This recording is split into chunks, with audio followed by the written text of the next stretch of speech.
مولانا سامعین گرامی قدر، پہلا سوال آیا ہے کہ میاں بیوی کے جھگڑے کے دوران اگر شوہر کہہ دے میں تمہارے ساتھ نہیں رہنا چاہتا اور پھر 2 دن بعد صلح ہو جائے تو کیا حکم ہے؟ کیا کوئی طلاق واقعہ ہوئی ہے یا نہیں ہوئی؟ کوئی بھی طلاق واقعہ نہیں ہوئی، عام معمولی نوعیت کا جھگڑا ہوا اور آپس میں صلح ہو گئی۔ یاد رکھیے، طلاق جب تک طلاق کا لفظ نہ کہا جائے طلاق واقعہ نہیں ہوتی۔ بعض فقہا کے نزدیک یا فقہ حنفی کے اندر یا ان کی کتابوں کے اندر یہ بات موجود ہے کہ میں نے تجھے آزاد کیا، تو یہاں سے چلی جا، اپنی ماں کے گھر چلی جا، تو میری طرف سے فارغ ہے۔ اس طرح کی باتوں پہ فقہ حنفی کی بات کتب میں اور ان کے ہاں طلاق واقعہ ہو جاتی ہے، لیکن حقیقت یہی ہے کہ طلاق کے لفظ کے ساتھ اور نیت کے ساتھ طلاق واقعہ ہوتی ہے۔ ویسے اس طرح کہ میں نے تمہارے ساتھ نہیں رہنا، آج کے بعد میرے پاس نہ آنا، اس طرح کے الفاظ جو اشارتاً کنایتاً تدیباً بیوی کو سمجھانے یا ڈرانے کے لیے بولے جائیں، ان کے اوپر طلاق واقعہ نہیں ہوتی۔ اور یہ ڈرانے کے اعتبار سے بالعموم خامند بولتے ہیں، اور اسی وجہ سے حضرت عمر نے لوگوں کی بڑھتی ہوئی جرت کو دیکھتے ہوئے طلاق کے لفظ کے ساتھ 3 دفعہ کہنے کے اوپر نافذ کیا تھا۔ کیا وہ پلاٹ جو گھر کے لیے خریدا گیا مگر رمضان المبارک میں کسی وجہ سے بیچ دیا، اس کی رقم پہ زکوٰۃ ہوگی یا نہیں؟ جو پلاٹ انسان نے اپنے ذاتی گھر بنانے کی نیت سے لیا اس کے اوپر جو ہے زکوٰۃ نہیں ہوتی، لیکن ایک پلاٹ لیا بندے نے اس گھر کی تعمیر کے لیے، ایک پلاٹ ہے گھر بنانے کے لیے۔ کل یہ سوال ایک ساتھی نے رات کو پوچھا، یہ بات تو ذہن میں یہ بھی، ایک پلاٹ خریدا ہے اس گھر کو بنانے کے لیے، کیا ان دونوں پلاٹوں پہ زکوٰۃ نہیں؟ صرف اس پلاٹ کے اوپر زکوٰۃ نہیں جس کے اوپر گھر بننا ہے۔ جو سیونگ کر رہا ہے گھر بنانے کے لیے ان پیسوں کے اوپر زکوٰۃ ہے، چاہے وہ پلاٹ کی شکل میں ہے جس بھی شکل میں۔ اب یہ جو سوال ہے کہ میں نے گھر بنانے کے لیے پلاٹ خریدا تھا لیکن رمضان آیا میں نے بیچ دیا، اس کے اوپر زکوٰۃ ہے؟ ان پیسوں کے اوپر زکوٰۃ ہے بشرط اس کے اوپر 1 سال گزر جائے۔ گھر بیچنے کا، گھر بنانے کا ارادہ تھا، اب کسی اور کام کے لیے پیسوں کی ضرورت پڑ گئی تو پھر یہ اس کے پاس کیش ان ہینڈ آ گیا۔ زکوٰۃ کیش ان ہینڈ کے اوپر، مال تجارت کے اوپر اور مال برائے فروخت کے اوپر، اور جو آپ نے وصولیاں کرنی ہیں انہی کے اوپر ہوتی ہے۔ بس جیسے ہی کیش ان ہینڈ آپ کے پاس آ گیا، گھر بنانے کی نیت سمجھیں مؤخر ہو گئی، معطل ہو گئی، ان پیسوں کے اوپر سال گزرے گا تو زکوٰۃ واجب ہو جائے گی۔ مرغی کا گوشت حلال ہے یا حرام ہے؟ بعض ساتھیوں نے یہ سوال غالباً بیٹے ڈاکٹر سبیہ الکرام کے جملے کے حوالے سے کیا ہے۔ تو مرغی جو ہے حلال جانوروں میں سے ہے اور اس کا کھانا حلال ہے۔ اور جو ڈاکٹر صاحب نے علماء سے پوچھا کہ مجھے بتائیں حلال کیوں ہے، اگر یہ سوال اس تناظر میں ہے تو سن لیجئے۔ جو چیز انسانوں کے لیے حلال اور حرام ہوتی ہے وہ حلال جانوروں کے لیے حلال حرام کا کلیہ نہیں ہے۔ مرغی کیڑا کھائے، مرغی چھپکلی کھا لے، مرغی نے کوئی ایسا مخلوقات چلتے پھرتے لال بیگ کھا لیا یا کوئی کیڑے حشرات الارض کھا لیے، مرغی کے لیے کھانے جائز ہیں کہ نہیں؟ تو مرغی کیسے حرام ہوگی؟ وہ مرغی کے لیے حلال حرام نہیں ہے، وہ ہمارے لیے حلال حرام ہے۔ البتہ ایک بات ضرور ہے کہ فقہا نے ایک باب لکھا ہے اور محدثین کی نظر میں کہ وہ جانور حلال جو غلاظت کے اوپر پلے، یعنی غلیظ ہی چیزیں کھاتا رہے، بولو براز یہ وہ، اس کو کچھ دن علیحدہ رکھنا چاہیے، سیپریٹ کرنا چاہیے، اس کا معدہ واش ہو جائے، جب وہ خوراک کا اثر زائل ہو جائے تب ذبح کرنا چاہیے۔ لیکن اس سے بھی مرغی کلی طور پہ حرام نہیں ہوتی، چاہے وہ علائشوں پہ پل رہی ہو۔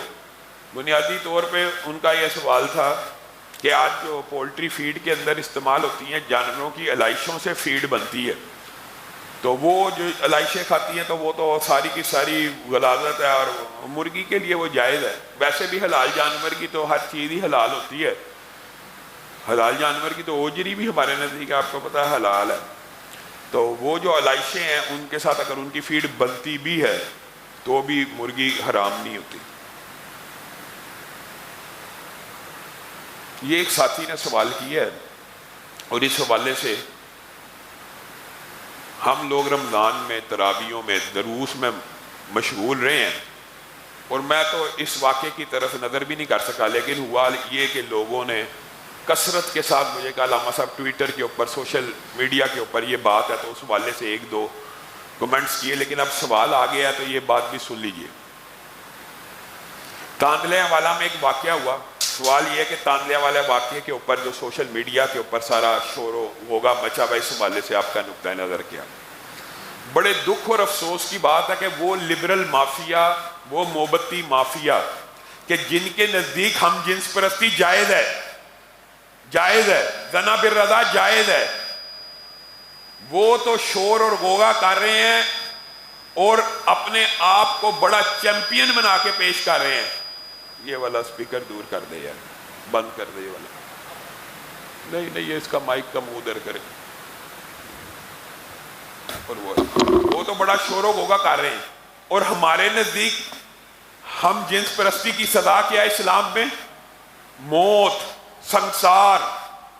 حضرت خالد ابن ولید نے فتوحات کی تو حضرت ابو بکر کو لیٹر لکھا کہ میں ایک ایسے علاقے میں آیا ہوں جہاں کے لوگ ہم جنس پرستی میں مبتلا ہیں، ان کو کیا عذاب دیا جائے؟ حضرت ابو بکر نے کہا ان کے گھروں کو جلا دو اور ان کو سنسار کر دو اور ان کو مار دو۔ ہمارے نزدیک تو ہم جنس پرستی کی سزا موت ہے۔ آئیے اس وطن کے اندر ہم جنس پرستی کا قانون بنا دیا جائے کہ مسجد کا ملا ہو یا پوش علاقوں کا انکل یا آنٹی ہو، اگر ہم جنس پرستی میں ملوث ہوں تو ان کو سزائے موت دے دی جائے۔ آئیے آگے بڑھیے، جب آپ ان کو یہ بات کہیں گے یہ فرار ہو جائیں گے، لیکن چونکہ واقعہ کرنے والا بدقسمتی سے اس واقعے میں ملوث ہونے والا ایک مولوی تھا تو انہوں نے شور و غوغا مچایا۔ واقعہ ہے کیا؟ ابو بکر معاویہ صاحب ہماری جماعت سے تعلق بھی نہیں، وہ ایک جگہ گئے، جمعہ پڑھایا، اس کے بعد ساتھ والی خاتون نے کہا میں بیمار ہوئی، تو مجھے پوچھنے نہیں آیا، اب میرے جنازے پہ ہی آئیں۔ وہ اس خاتون کے گھر چلے گئے، وہاں پہ بچے بھی موجود ہیں، خاتون بھی موجود ہے، اہل خانہ بھی موجود ہے۔ بچے دبانا شروع ہو گئے۔ علاقے کا ایک چودھری نما انسان ہے جس نے اپنے بچوں کے اوپر پابندی لگائی ہے کہ کسی مولوی قاری کو نہیں دبانا چاہیے، اور یہ جائز ہے پابندی، اور مولوی اور علماء اور اساتذہ کو بھی چاہیے کہ نہ دبوائیں، کوئی دبوانا فرض نہیں ہے، اور یہ دبوانا کوئی، میری نظر میں تو یہ عمل بھی درست نہیں ہے۔ لیکن جو اصل سینیریو ہے وہ یہ ہے کہ سکینہ بی بی کے گھر گئے ہیں، ان کی خالہ بنی ہوئی ہے، پورا گھر آباد ہے، وہاں پہ بچے ان کو 8 9 10 پورا گھر والے بیٹھ کے دبا رہے ہیں۔ اس بچے کا باپ آیا اور اس نے کہا میں نے پہلے بھی کہا تھا تو نے نہیں دبانا، تو پھر دبا رہا ہے۔ چودھری نہ بھی ہو ایک بندے کی، میں نہیں میرا بچہ دبوائے، نہیں دبانا چاہتا، نہ میرے بچے، تو میں ہوتی بڑھتی گالم گلوچ گریبان، وہی جو عادی معاملہ ہوتا ہے معاشرے میں، ایک عادی معمولی نوعیت کا معاملہ، لڑائی جھگڑے، گالم گلوچ، اور پورا اس کے گھر والے، بچے، ہر بندہ اس بات کا گواہ وہاں پہ موجود ہے، کوئی مرا نہیں ہے، سکینہ صاحبہ بھی زندہ ہیں، وہ بچے بھی موجود ہیں۔ اس بندے نے پولیس میں رپورٹ درج کرائی کہ ہوا یہ ہے کہ یہ میرے بچہ دبا نہیں تھا رہا، میرے بچے کے ساتھ اس نے زیادتی کرنے کی کوشش کی ہے۔ اور اگر آپ ایف آئی آر پڑھیں، لبرل اور سیکولر میڈیا کی عقل کے اوپر ماتم ہے، ایف آئی آر بھی نہیں پڑھی، اور شروع کر دیا پراپوگنڈا، ایک بچے کے ساتھ زبردستی ہم جنس پرستی کا معاملہ ہوا ہے اور قوم لوط کا عمل ہوا ہے اور اس کو ریپ کیا گیا اور مولوی نے کیا اور مقدمہ درج ہو گیا۔ ایف آئی آر پڑھی نہیں، ایف آئی آر ایسی ہے کہ آپ بھی پڑھیں گے آپ کو سمجھ آ جائے گی کہ بچہ غائب ہے، میں جس موقع پہ پہنچا تو بچہ ابھی ہوا کچھ نہیں تھا، بس ہونے والا تھا، 4-5 گھنٹوں سے کچھ نہیں ہوا، اور 4-5 گھنٹے بعد باپ پہنچا تو عین اس موقع پہ پہنچا جب ابھی تک کچھ ہوا نہیں تھا اور ہونے والا تھا۔ اور دروازے جناب، جس نے یہ، میں کسی کی صفائی یا اس کی طرف سے جسٹیفیکیشن پیش نہیں کر رہا، لیکن کھلے دروازے اور اندر داخل ہو گیا، اور سارا اس طرح کے معاملات، اس طرح کی برائی ایسے ماحول میں ہوتی ہے کہ دروازے بند ہوتے ہیں، کنڈیاں لگی ہوتی ہیں اور معاملات کی، آپ سب ان باتوں کو جانتے ہیں۔ لیکن بہرحال اس کے باپ نے یہ مقدمہ درج کروایا کہ بچے کے ساتھ ہراسمنٹ کا واقعہ ہوا۔ پھر ہوا یہ کہ برادر اکبر ابتسام صاحب کو اسی بچے کے والد کا فون آیا، ابو بکر معاویہ کا نہیں، وہ تو جیل میں ہے، وہ تو حوالات میں ہے، پولیس انٹروگیشن کر رہی ہے، پولیس تفتیش کر رہی ہے، اور کئی دن وہ حوالات میں رہا ہے۔ بچے کے والد نے کہا ہم آپ علامہ صاحب یہ معاملہ ہوا. آپ صاحب نے ان سے پوچھا بڑے بھائی نے کہ کیا جنسی ہراسمنٹ ہوئی ہے, مجھے ایمانداری سے بتاؤ. اس نے کہا نہیں ہوئی. باپ نے کہا تو پھر آپ نے کیوں کہا مجھے غصہ تھا, میرے بچے سے کیوں دبوا رہا ہے, میرے بچے سے کیوں دبوا رہا ہے. تو برادر اکبر نے کہا یار اگر بات اتنی تھی تو آپ کو اس قسم کا پرچہ نہیں تھا کرانا چاہیے. پرچہ بھی زیادتی کا نہیں ہے کہ زیادتی کے اٹیمپٹ کا, جنسی ہراسمنٹ کا, آپ کو یہ پرچہ نہیں تھا کرانا چاہیے. کہتا اگر آپ آ جائیں گے نا تو ہم بیٹھ کے صلح صفائی کر دیں گے. بچے کے باپ نے بلایا بھائی کو, بچے کے باپ نے. تو برادر اکبر اس بچے کے باپ کے مطالبے کے اوپر وہاں گئے, سارا معاملہ دیکھا, غور کیا, سمجھایا. بچے کے باپ نے حلف دے کے کہا کہ جنسی ہراسمنٹ کا واقعہ نہیں آیا, ہاں لیکن اس نے مجھے گالیاں بڑی نکالی ہیں, اس نے میرے پہ گن تان لی, اور جب ہماری آپس میں بڑی لڑائی جھگڑا, مجھے امکان ہے ہماری بعد میں بھی لڑائی بڑھے گی, لیکن میں سوچتا رہا کہ میں نے یہ زیادتی کی ہے. یعنی اس کے ضمیر نے اس کو ملامت کی کہ میں نے خواہاں ایک بندے کے اوپر جنسی ہراسمنٹ کا پرچہ کروا لیا ہے, اور اصل واقعہ تو لڑائی جھگڑے کا, تو اس کو ختم کر دیا جائے تاکہ یہ معاملہ جڑ سے ختم ہو جائے. یہ بچے کے باپ کا مطالبہ ہے, مولوی کا نہیں ہے. تو پھر اس کو برادر اکبر نے جا کے معاملہ ابو بکر معاویہ سے, وہ تب بھی نہیں ملے, اس کی طرف سے ہی اس کے ذہن میں یہ تھا کہ یار یہ میں نے اس کے اوپر جھوٹا الزام لگا دیا, یہ باہر آئے گا, ثابت تو ہونا نہیں, پولیس نے بھی انٹیروگیشن کرنی ہے, ظاہر ہے نہ کوئی ڈی این اے, نہ واقعاتی شہادت, نہ کوئی زیادتی ہوئی ہے, پرچے میں بھی نہیں ہے, اٹیمپٹ ہے. تو اٹیمپٹ بھی بری ہے. ہم تو کہتے ہیں ایسے مولویوں کو ممبر پہ بھی نہیں چڑھنے دینا چاہیے اگر ہوئی بھی ہو. ہم اس چیز کے قائل ہو, ہم تو سب سے زیادہ ہم جنس پرستی کے خلاف, زنا بالرضا کے خلاف سب سے زیادہ اس ممبر سے آواز اٹھتی ہے. وہ جو ہم جنس پرستی کے قائل ہیں, فاعل ہیں, زنا بالرضا کے قائل اور فاعل ہیں, ان کو موقع مل گیا. کیس ایک مولوی کا تھا, اور مولوی بھی ایسا جو قادیانیوں اور رافضیوں کے خلاف بڑا کام کرتا ہے اور ان کے خلاف تقریریں کرتا ہے. ان کو موقع ملا, انہوں نے اس بات کو ایسے اچھالا کہ جناب ایک مولوی نے بدکاری کی ہے اور دوسرا مولوی اس کو آزاد کروا کے لے آئے. انا للہ و انا الیہ راجعون. کیا آپ نے نہ قانون پڑھا نہ آئین پڑھا؟ مولوی کسی دوسرے مولوی کو آزاد کرا سکتا ہے؟ وہ تھانے دار ہے, وہ ہائی کورٹ کا جسٹس ہے, وہ کیا ہے, وہ کیسے؟ اور بھائی بچے کا والد بیان حلفی دے رہا ہے کہ جنسی ہراسمنٹ نہیں ہوئی, آزاد کرنے والا مجسٹریٹ ہے, عدالت نے کیا ہے. ان کے خلاف توپے اٹھانے کی بجائے مولویوں کے اوپر چڑھ گئی کہ ایک مولوی نے دوسرے مولوی کو چھڑوا دیا کہ اس نے انا للہ و انا. اور کوئی عقل مند ہوش کے ناخن لینے والا اگر کوئی سچے دل سے ایک سیکولر لبرل بندہ اٹھے جو حقیقت پسند ہو اور ایکسپوز کرے, اٹھے, بچہ بھی زندہ ہے, بچے کا باپ بھی زندہ ہے. اور ظلم پتہ کیا ہے, یہ بڑے انسانی حقوق کے چیمپئن ہے. وہ بچہ جس کے ساتھ کچھ بھی نہیں ہوا اس کو کہہ رہے ہیں اس کے ساتھ ریپ ہو گیا, اس کے ساتھ. آپ کی نظر میں اس بچے کی عزت نفس کوئی نہیں ہے؟ آپ اس بچے کے ساتھ کیا کر رہے ہیں جس بچے کے ساتھ کچھ نہیں ہوا اور اس کو معاشرے میں وکٹم بنا کے پیش کر رہے ہیں کہ اس کے ساتھ یہ ہوا, اس بچے کی آگے زندگی نہیں ہے.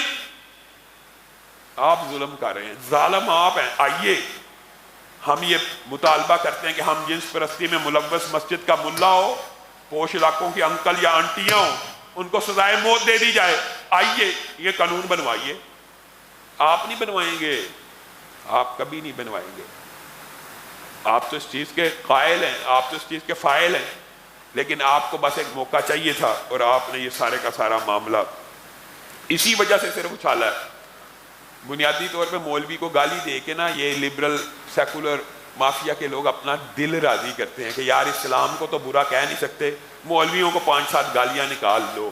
اور یقین مانیے اگر یہ رمضان, تراویح اور دروس نہ ہوتے تو اتنے غافل ہم بھی نہیں سوشل میڈیا سے, بر وقت جواب دے دیتے. لیکن آپ کو پتہ مصروفیات کا کیا ہوتی ہیں رمضان کے عالم میں, اعتکاف ہے, سحری افطاری کے انتظام ہے, دروس ہیں, تراویحاں.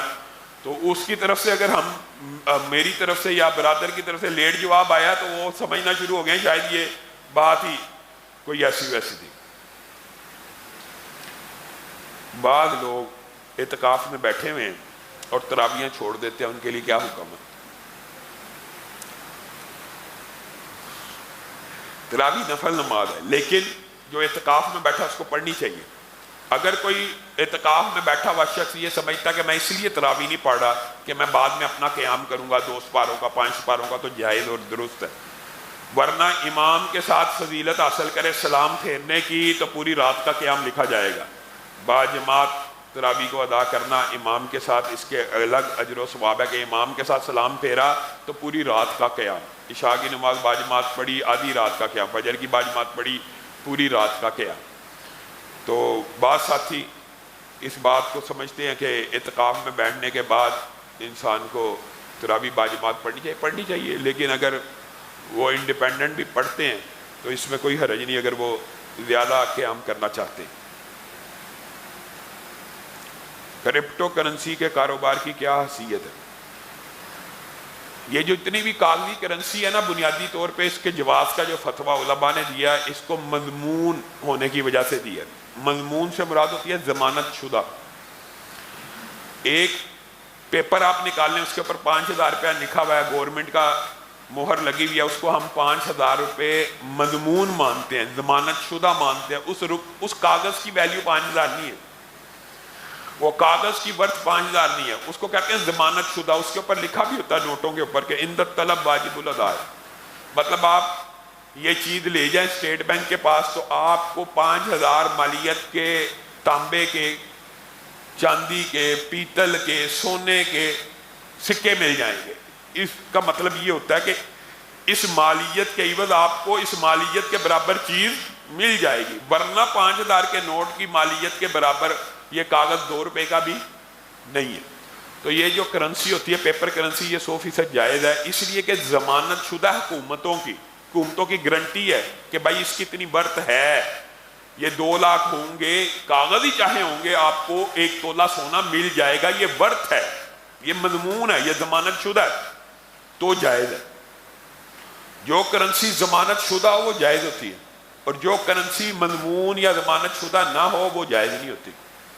اگر کرپٹو کرنسی کے پیچھے کوئی حکومت موجود ہو تو جائز ہو جائے گی، یا کوئی ضمانت والا ادارہ ہو. مثلا بعض ساتھی اب یہ اس طرح کے سوال کرتے کہ ایلن مسک ہے یا وہ چائنا کا امیر آدمی ہے یا فلاں ہے یا فلاں ہے، بڑے بڑے جو رئیس ہے وہ اب اس کرنسی کی بیک پہ موجود ہے. اگر تو ان کی طرف سے ضمانت موجود ہو کہ یہ ایک کرپٹو کرنسی کا ایک سکہ اتنی مالیت کا ہے اور اس کے عوض اتنا سونا آ سکتا ہے، اور وہ ضمانت اور گارنٹی ہو تو جائز ہے. جائز ہے، یہ بات بھی یاد رکھیے. غیر حکومتی کرنسی بھی اگر مارکیٹ میں مضمون ہو جائے، چل جائے تو جائز ہو جاتی ہے. لیکن اصل بات یہ ہے کہ وہ مضمون ہے نہیں ہے، ضمانت شدہ ہے نہیں، جوئے کا کام ہو رہا ہے، اور اس کی ویلیو کبھی $5,000 ہے، کبھی $1,000 ہے، اور کوئی گارنٹی وارنٹی نہیں ہے کہ اس کے عوض یہ چیز ملنی ہے یا نہیں ملنی، کوئی گارنٹی وارنٹی. اس کے ساتھ موازنہ کچھ لوگ پیپر کرنسی کا اس کے جواز کو کرنے کے لیے کرتے ہیں کہ دیکھیں جی حکومت کی کرنسی بھی تو اپ اینڈ ڈاؤن ہوتی ہے، زمین آسمان کا فرق ہے، زمین آسمان کا فرق ہے. اپ اینڈ ڈاؤن ہونے کے باوجود وہ ضمانت شدہ اور وہ ضمانت شدہ نہیں ہے. تو کرپٹو کرنسی ابھی تک جو موجودہ حالات میں کوئی بھی کرپٹو کرنسی بظاہر ایسی نہیں ہے کہ جو جائز ہو ہماری نظر میں، اور اس کے اندر دوسرے جو علتیں موجود ہیں وہ ایک الگ ہے. ایک ٹی وی پروگرام میں سنا ہے کہ ڈراموں میں نکاح کرنے سے حقیقت میں نکاح ہو جاتا ہے. اگر کوئی لڑکا یا لڑکی مزاح میں آپس میں نکاح کریں، حجاب قبول کرے تو نکاح ہو جاتا ہے. میرے بھائیوں، نکاح کی شرائط ہے. کوئی ایک لڑکا حجاب کو قبول کر لے نکاح ہو جاتا ہے؟ نہیں ہوتا. ہمارے نزدیک ولی کے بغیر نہیں ہوتا، گواہوں کی موجودگی کے بغیر نہیں ہوتا، حق مہر کے بغیر نہیں ہوتا. یہ بات یاد رکھیے. یہ جو حدیث ہے نا کہ مزاح میں بھی طلاق اور نکاح کے معاملات، یہ کسی اور طرف ہے. اس کا یہ مطلب نہیں ہے کہ ایک لڑکا اور لڑکی اٹھے اور آپس میں کہ ہم نے ابھی نکاح کیا اور وہ زدہ برضا کر لیں تو جائز ہو جائے گا، یہ نکاح مانا جائے گا. نہیں مانا جائے گا، نہیں مانا جائے گا. وہ نکاح باطل ہے. جب تک نکاح کی ساری شرائط پوری نہیں ہوں گی وہ نکاح نہیں ہوگا. مجھے سمجھ نہیں آتی، بعض لوگ خام ہاں ایسے فتوے دے دیتے ہیں، بعد میں علماء کے لیے آزمائش بن جاتے ہیں. مجھے نہیں پتا، ظاہر ہے کسی نے سوال کیا، کسی نہ کسی نے یہ ٹی وی پہ فتویٰ دیا ہوگا کہ ڈراموں میں بھی نکاح کرنے سے نکاح ہو جاتا ہے. قطعاً نہیں ہوتا، اور ایسے نکاح کی کوئی شرعی حیثیت نہیں ہے.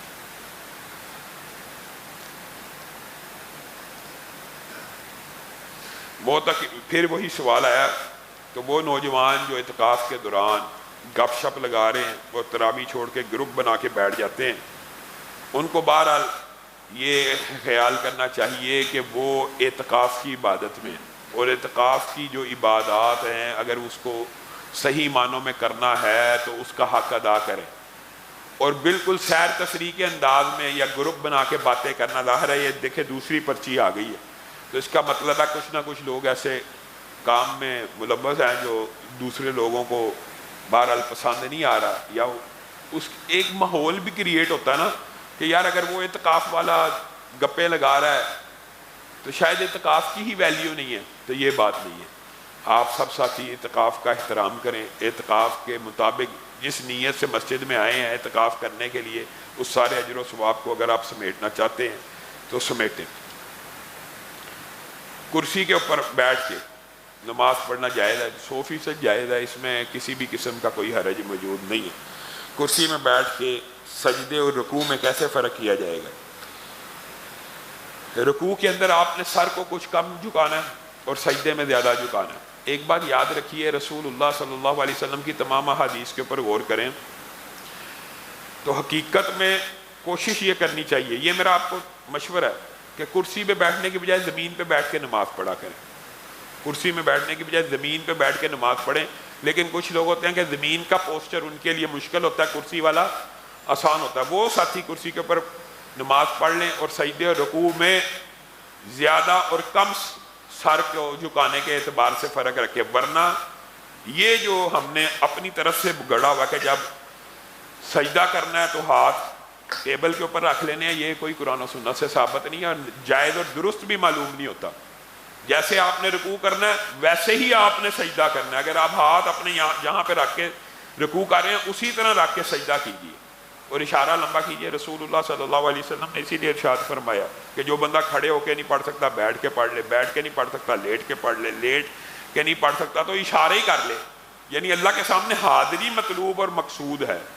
پھر اس حوالے سے یہ جو کرسی کا سوال ہے نا، اس کے اندر بہت سی باتیں ہیں سمجھانے کے لیے کہ کوشش یہ کرنی چاہیے کہ انسان کھڑا ہو کے قیام کرے، قیام کھڑا ہو کے کرے، لیکن وہ جو اب مسئلہ یہ ہے کہ جب کھڑا ہو کے قیام کرتے ہیں تو وہ کرسی کو پچھلی صف میں رکھنا پڑتا ہے پاؤں کے ساتھ پاؤں ملانے کے لیے، تو وہ پیچھے والا بندہ ڈسٹرب ہو جاتا ہے، اس لیے کرسی سب سے آخر میں ہونی چاہیے اور کرسیوں کے پیچھے کرسیاں ہونی چاہیے بالعموم، اور ہم اپنی مسجد میں اس بات کا خصوصاً خیال رکھتے ہیں اور اللہ کے فضل سے یہاں پہ وہ مسائل نہیں ہیں، ورنہ یہ مسئلہ ہے کہ جب انسان بیٹھ کے کرسی پہ نماز پڑھے تو اس کی پشت قدم کے ساتھ ہونی چاہیے اور جب کھڑا ہو کے پڑھے تو اس کا پاؤں کے ساتھ ہونا چاہیے۔